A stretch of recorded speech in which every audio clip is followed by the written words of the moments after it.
જે રીતે એને ટોર્ચર કરવામાં આવી રહ્યું છે, માનસિક રીતે ખૂબ જ ગંભીર હાલતમાં છે અને શારીરિક રીતે પણ ખૂબ જ ગંભીર હાલતમાં છે. અમે એની ખબર કાઢવા એટલા માટે જ આવ્યા છીએ કે ખોટી રીતે જે કહેવાય ને કે આપણા બંધારણીય જે હક છે એ પણ એને ફોલો કરવા દેવામાં નથી આવ્યા.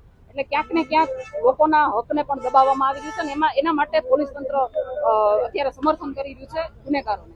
આજે મારે તમને એ જ કહેવું છે કે પોલીસ તંત્રને આમાં બધે ષડયંત્રો કરવામાં મજા આવે છે, પણ મને એ કહેવું છે કે જ્યારે રાજુભાઈ સોલંકી જુનાગઢથી જ્યારે એના દીકરા ઉપર અત્યાચાર થયો ત્યારે ગોંડલની અંદર આવીને જયરાજની સામે અવાજ ઊંચો કરે છે, તો તરત જ થોડાક ટાઈમની અંદર એની ઉપર ગુસ્સી ટોક લાગી જાય છે. જેવી રીતે કહેવાય ને કે નિખિલભાઈ ડોંગા એની ઉપર એની સામે બંધ પોકારે છે, એના થોડાક સમયની અંદર જ એની ઉપર ગુસ્સી ટોક લાગી જાય છે. દિનેશભાઈ પાતર એની આ લુખા તત્વોની સામે લડવા ઉભા થાય છે તો એના જેલ યોગ ચાલુ થઈ જાય છે.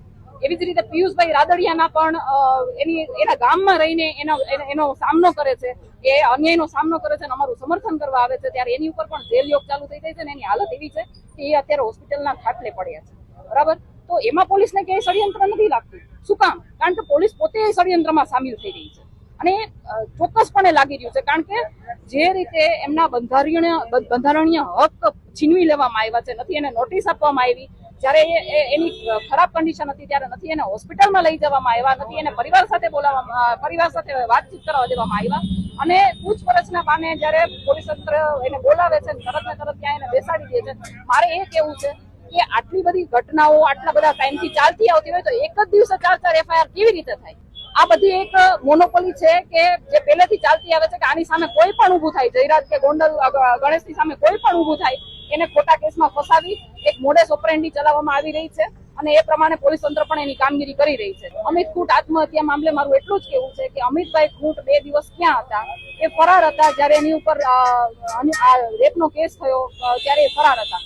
ફરાર હતા ત્યારે 2 દિવસ કોની સાથે હતા, એને કોની સાથે વાતચીત કરી છે, કોને મળ્યા છે. અને બીજું મારે એ પણ કેવું છે કે મને એ શંકાસ્પદ લાગે છે કે જે અમિતભાઈ ખૂંટ દીબડાની અંદરથી ભાગતા ફરતા હતા, જે પોલીસ તંત્રથી ભાગતા ફરતા હતા, જે ગામની અંદર પોલીસ તંત્ર એને ગોતતું હતું, એ જ ગામની અંદર આવીને કોઈ આત્મહત્યા કરે, એને પકડાઈ જવાની બીક ના હોય તો આ એક શંકાસ્પદ કેસ લાગી રહ્યો છે.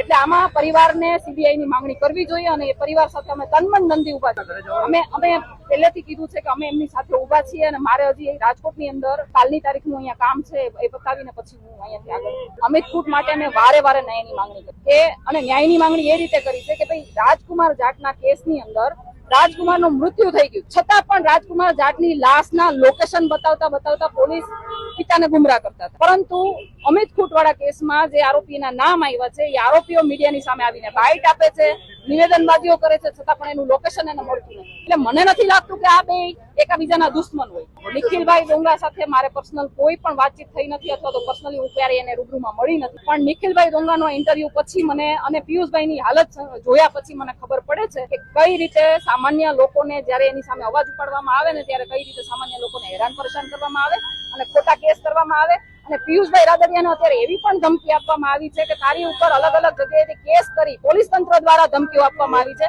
કે પાસા અને ગુસ્સી ટ્રક જેવા કેસ કરીને તને ભરાવી દેવાનો છે, તને અહીંથી છોડવાનો નથી. કોઈ પણ નિવેદન તો કોઈ પણ આપી શકે, પુરાવા જાહેર કરો. અત્યારે હું પિયુષભાઈ રાદડિયાને મળી ત્યારે મને ખબર પડી કે પિયુષભાઈને જે રીતે પરેશાન કરવામાં આવી રહ્યા છે, એક કેસમાંથી છોડે, બીજા કેસમાં નાખે, જામીન થવા ન દે, 24 કલાક બેસાડી રાખે, વકીલ સાથે વાત ન કરવા દે અને એના પછી પણ આટલું બધું થઈ ગયા પછી પિયુષભાઈ અત્યારે અહીંયા હોસ્પિટલમાં એડમિટ છે ત્યારે પોલીસ તંત્ર એના હોટલે એના પાર્ટનરો પાસે જાય છે, એને દબાવવાની કોશિશ કરે છે, એને નોટિસો મોકલવાની કોશિશ કરે છે, ધંધાકીય એને પતાવવાની કોશિશ કરે છે. કોના ઈશારે આ બધું થઈ ગયું અને શું કામ કરો છો તમે?